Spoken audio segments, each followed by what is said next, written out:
So I can't help myself. You are the face of God. Let me tell you a little story behind that. Karen Drucker, at the point in time when she wrote that, was working as a music minister at a Unity Church. But in order to, she was part-time, so she also was doing musical gigs. So Saturday night, she had a Harley-Davidson biker wedding. She said it was a little different because typically you start off with slow sets, and then at the end you play these raucous sets.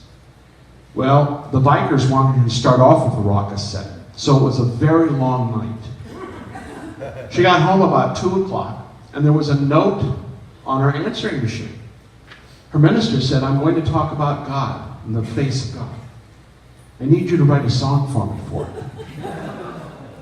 She just sat there for a minute, and it wasn't the first time the minister had asked at the last minute. So she said, "No, I'm not going to do it now." So she went to bed. Got up just before the service, ran to the piano, jotted down "You Are the Face of God," and ran to church. She played it just before the meditation, and she said 2 lines into it, "When most of the congregation was crying, I realized I hadn't written the song. God had." So that's the story behind "You Are the Face of God." And it's kind of tying into the sermon, and you'll see before the end. I always like coming up here because you're up in the foothills, and it's not as likely I'll be flooded out up here. I get the Science of Mind magazine, and so the theme this month is demonstrating integral integrity. From that, I took a sermon, Attaining Internal Integrity. My wife said to me, "Why don't you say that 10 times really quick?" It's a lot simpler than that. Shakespeare said there's nothing either good or bad that thinking doesn't make it so. Henry Ford added to that. He said, if you think you can do it, or you think you can't do it, you're right. It points out a system, a universe, that is a fabric of thoughts, our thoughts, and how we tie into that. It means we're not alone. It means we're all interconnected. It's been called the law of attraction, that what we put out is what the universe reflects to us. Even to the point that Deepak Chopra has said spontaneous healings aren't so spontaneous anymore. They're occurring with more frequency. And he feels that is the point that people are starting to really allow that thought process to happen at a deeper level, to reflect out healing and curing. All of you are here today as part of the process in believing that there is an infinite intelligence in the universe, a God Spirit. A God Spirit that flows through all of us. Flows through every piece of energy that is present. The caveat on that is it flows through us. We are part of that God Spirit. And I've always felt if you want to see where you are in the process of opening to being complete as we are, it is to stand in front of a mirror in the morning and look at that mirror and say, I am God. Watch all the internal voices that come up when you do that. Sometimes there's a big fight that happens. It goes back and forth and back and forth. We have come here to be who we are. When I was 17, my high school teacher decided to reflect and go through the plays of Shakespeare, line by line. In that, I learned that a rose is a rose is a rose is one of the deepest and profound lines in Shakespeare's plays. I felt that was about the same as if my English teacher had grown a third head. It didn't make sense to me. So when I say we are here to be who we are, that is so wide open for each of us. It is so tied into our very own interpretation of what that looks like. And we have an internal conflict that goes on. Attaining internal integrity is working with that internal conflict. Because we have that part of us that is the physical, frail human being. But we're in the midst of a spiritual experience. We're in the midst of growing spiritually. And one of the things that happens on this planet is spiritual growth. But after a lot of years, I've come to realize spiritual growth does not happen with serenity, with peace, with calmness. Spiritual growth happens with struggle, with holding on, with learning how to let go, with learning that great word that all of us are learning as a lesson on the planet, which is patience. You know, give me patience, God, and give it to me right now. Or even sooner. God's Spirit made us in her or his image. And in that image, we are the very depth of that energy. Excuse me, will I want to do Jimi Hendrix, let me touch the sky. We all have voices in our head. It's that ego mind. It's that other side. We have the divine that is working. And I want you to make sure that you know that the peace and the calmness, those are part of who we are. We can't complete like that. But we have this other side, this human side. And so the two are in conflict. So we can come to a place where our life is overwhelmingly magnificent. Everything is just as we want it. And yet, inside, there's a part of us that is going, there's something more. There's something bigger than this. One of my mentoring ministers, Michael Moran, said that is spiritual discontent. That's that complete part of us saying, wait a minute. Because when we got here, remember the lessons that we were taught. We all have our own.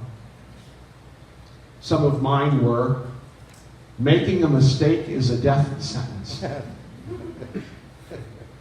It's important to compare myself to everyone else. No matter what I do, it won't be good enough. If I want to make sure I do it right, I do it myself. And trusting people is a dangerous thing. So we learn our particular lessons that are kind of overlaid in that divine of who we are, and spend the rest of our time sitting in places like this, learning ways to connect in a deeper way, so we can really find those places where the divine is us. The Course in Miracles say, when we get into relationship, that is salvation. When we get into relationship, the person across from us is going to point out to us the places we aren't quite connected to the divine. I told my wife that when we first met, and she said, oh, no. We'll always be on the same page. That was 12 years ago. She realizes that we aren't always on the same page. But that's where the growth occurs. Because after 12 years, I realized as we open and deepen to relationship, we always think we may have hit a bottom. We always think we've gone as far as we can. And suddenly the bottom opens up. And we deepen again. We deepen again. During the last year and a half, I've been involved in a health challenge. It's part of why I shake a little bit and it's hard to get up and down. I have a new friend. She lives right here. She is an infection, a staph infection. And because of a number of things, they cannot get rid of her. She is a part of my life. And so, in opening to that, and the divine of who I am and the being complete, my human side comes up real good. Because she needs to be fed. My antibiotics, but 30 to 50% of my body works with her every day. And so I learn a new norm. I learn how to have that internal balance. That lesson of patience. That lesson of self-care.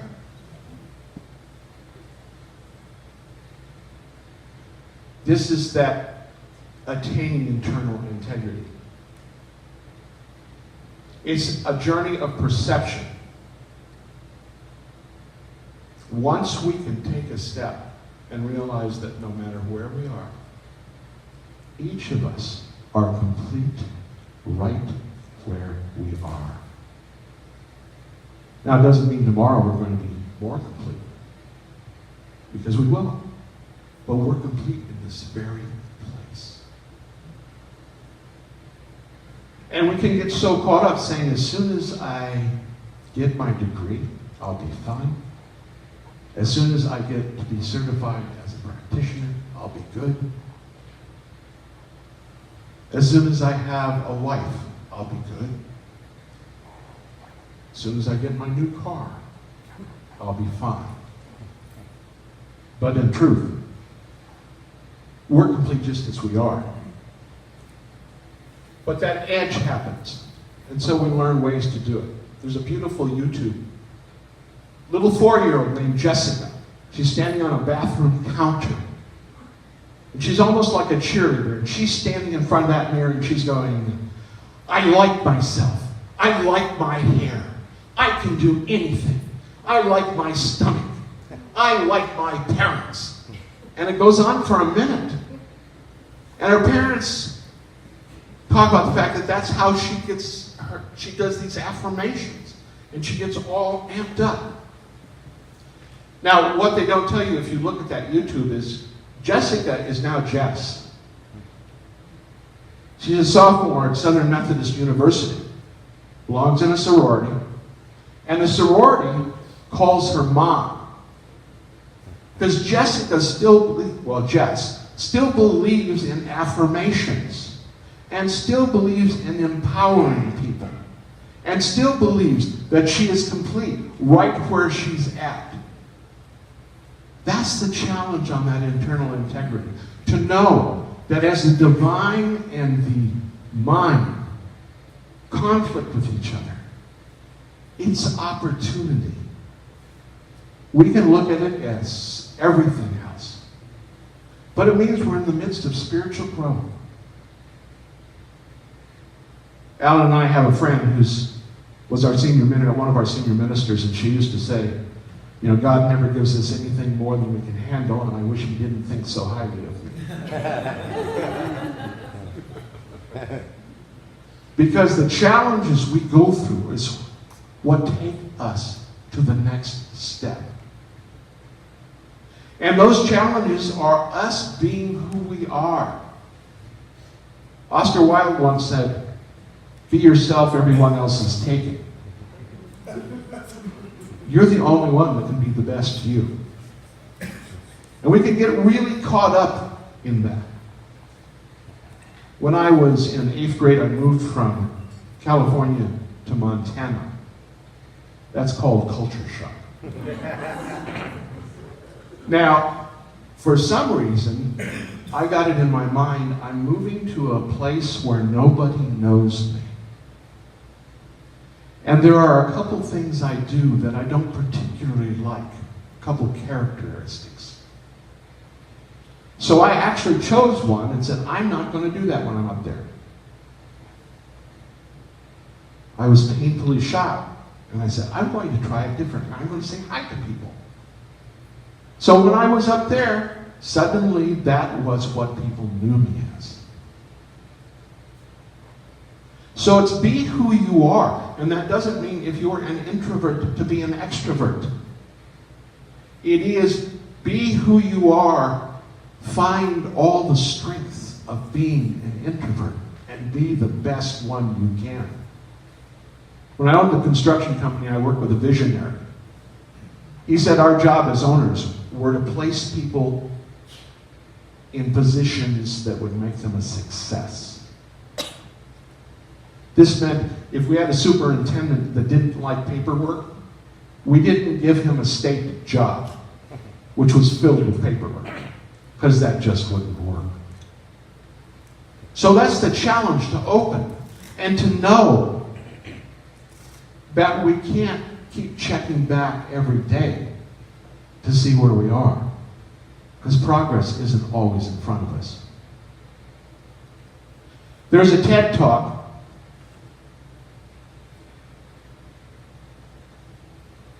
It's a wonderful talk, and a man is sharing a story. He states about being in college, and he worked with a charity, a nonprofit. And so just before he left college, a woman came up to him and said, I want you to know that 4 years ago when I got here, you made a difference in my life. And he said, tell me more. She said, well, we got here, my parents and I, the night before, and I was a mess. I was overwhelmed.